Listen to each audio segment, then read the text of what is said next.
Hola amigos y amigas, soy Dani Araujo, psicóloga, docente de la Universidad Peruana Cayetano Heredia y le doy la bienvenida a Cayetanamente. Hoy vamos a tener un espacio muy especial por cuanto vamos a trasladarnos a una problemática de los colegios. Un problema que probablemente ha sido de toda la vida. Sin embargo, los factores que lo explican ahora son diferentes. Se trata de la violencia escolar.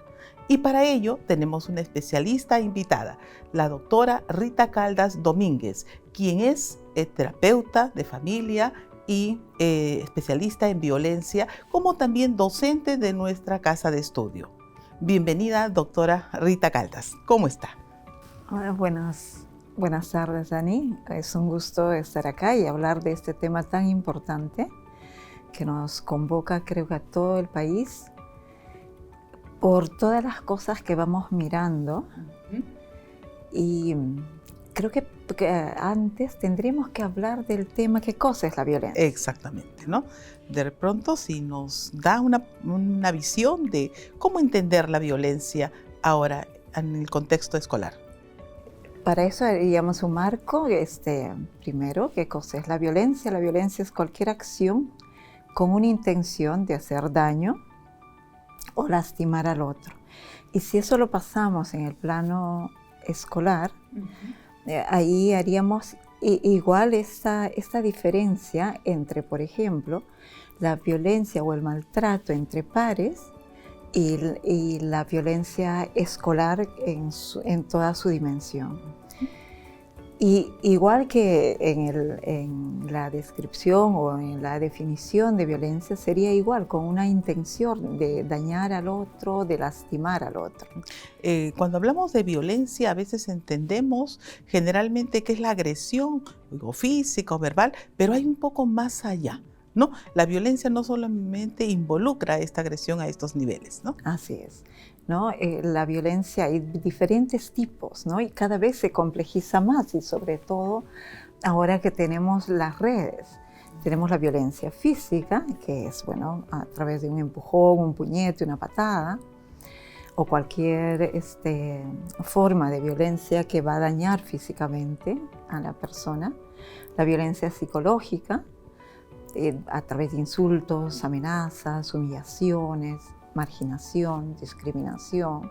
Doctora, y en su experiencia, últimamente, ¿cuál es la repercusión mayor que están pasando los adolescentes o los niños, incluso en el contexto escolar? Pero ahí, por ejemplo, si hablamos de violencia escolar, no solo es en los pares, ¿no? Sino también estamos hablando de la violencia de profesores con los alumnos, incluso de alumnos hacia los profesores, pero habiendo un margen, un porcentaje mayor de docentes hacia los alumnos.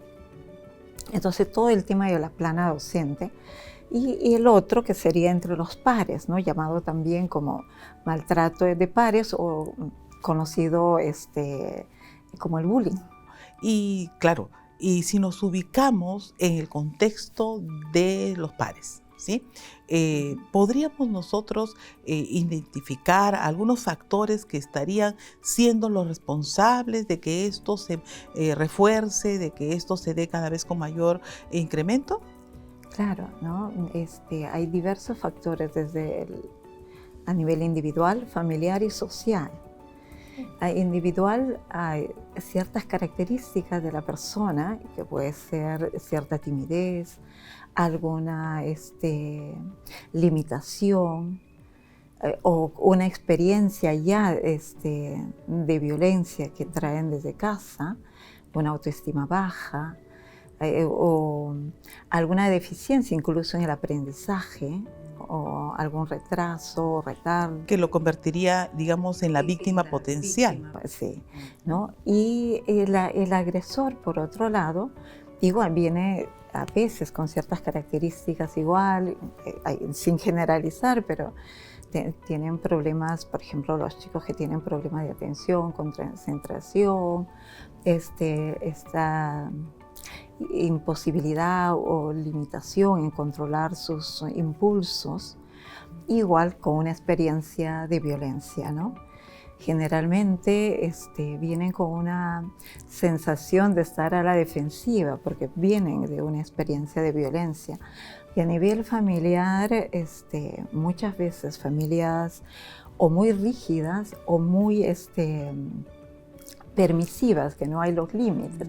Por lo tanto, esos dos aspectos va a generar en el niño o en el adolescente una sensación de inseguridad. Doctora, entonces no solamente estamos hablando de una problemática en general, estamos hablando de un problema de violencia desde la perspectiva de la víctima, ¿no? Con características específicas y desde la perspectiva del agresor.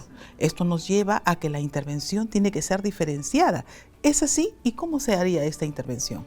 Sí, ¿no? Pero ahí antes, un puntito antes, ¿no? Yo creo que no podemos descuidar o dejar de mirar el tema social y cultural, ¿no? Que viene desde esta mirada de poder, de mal manejo de poder, porque la violencia entre pares al final es una relación, una forma de relacionarse, pero de un mal manejo de poder, donde alguien tiene el poder y el otro se somete. Y entonces en esta mirada diferenciada entre el agresor y la víctima, pero hay otros actores también, que son los que son testigos, que son indirectamente son parte de todo este problema, pero también hay los otros que asusan, ¿no? Que empujan a que se dé esta situación de violencia en este contexto del bullying. Entonces hay experiencias, por ejemplo, en Finlandia, donde se redujo al 80% este problema cuando se trabaja más allá del agresor y de la víctima con esta otra población, que es los que son los testigos. Entonces, ¿cómo los testigos actúan de tal manera que pueden neutralizar el tema de violencia? ¿Por qué el violentador sigue manteniendo esta conducta permanentemente?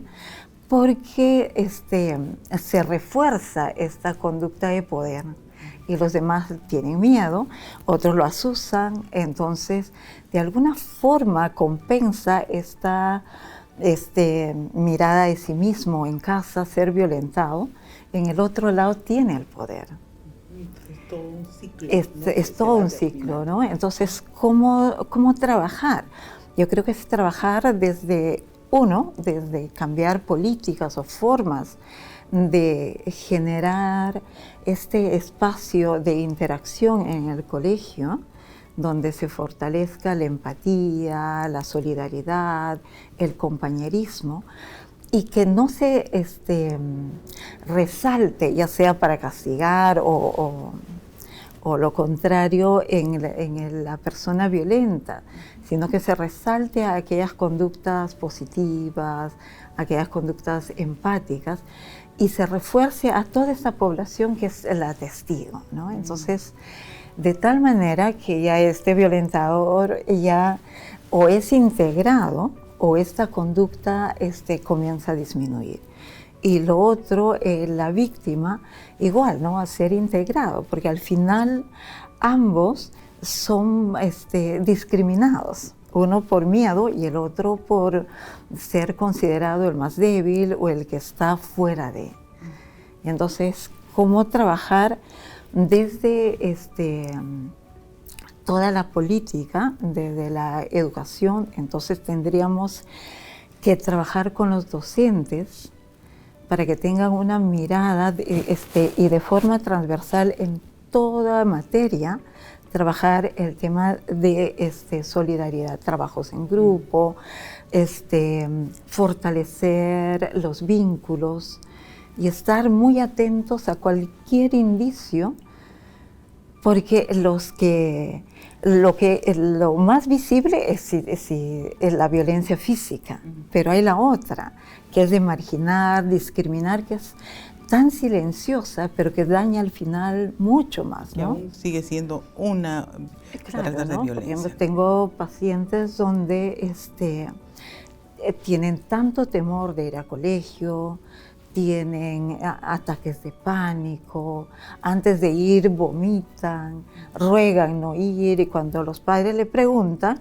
dicen no, no pasa nada, porque hay otro tema más ahí, ¿no? Nuestra cultura es, si te golpea, no te dejes, golpea.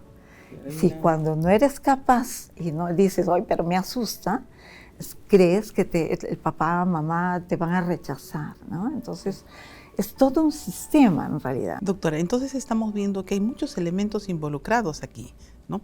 ¿Cuál sería la sugerencia para poder intervenir en cada uno de ellos? Bien, ¿no? Comenzaríamos con los padres.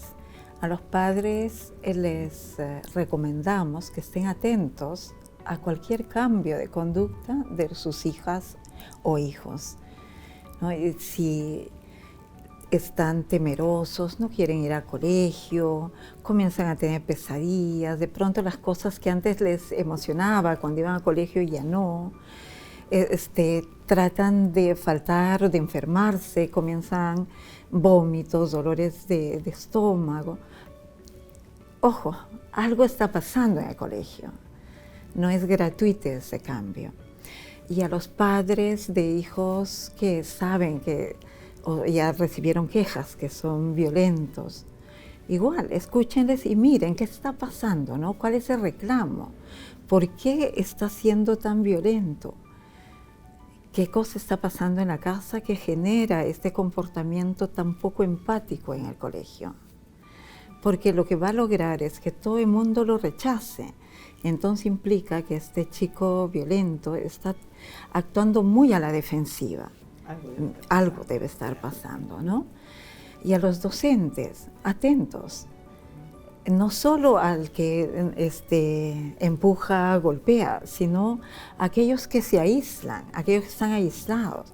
Y a los docentes especialmente, no se burlen de sus alumnos, no les pongan sobrenombres. Sobre eso los otros chicos aprovechan y refuerzan, ¿no? Entonces sean empáticos, y si en alguno de sus alumnas o alumnos se acerca a hablarles de algo muy específico, no vayan al aula y lo publiquen.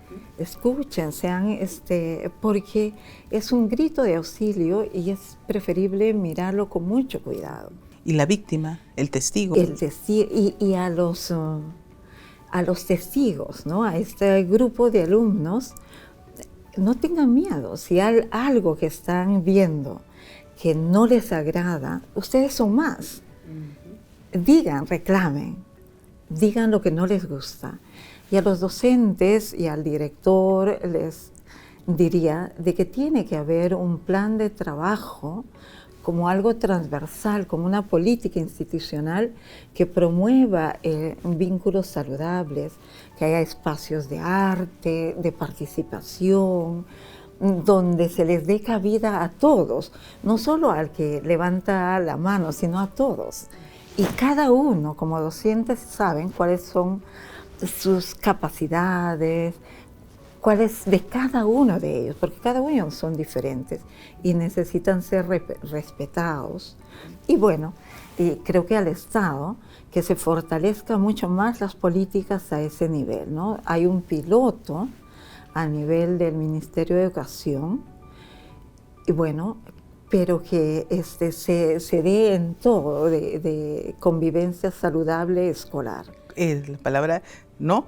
Convivencia saludable, Claro, ¿no? Donde se trabaje mucho a los docentes para que rompan muchos esquemas, prejuicios, estereotipos, y donde permitan que todos los alumnos sean incluidos. Recuerden que la escuela es una segunda oportunidad de los niños y de los adolescentes de creer que hay un espacio acogedor, bueno, sobre todo si vienen de una experiencia de violencia. Muchísimas gracias, doctora. Hemos tenido un resumen que nos lleva a tener un panorama bastante bueno y sobre todo alternativas para la agresión. Gracias. Hemos tenido la oportunidad de poder ver alternativas que pueden solucionar este problema. Recuerden que existen actividades alternativas a la agresión para vivir una vida más saludable. Muchísimas gracias.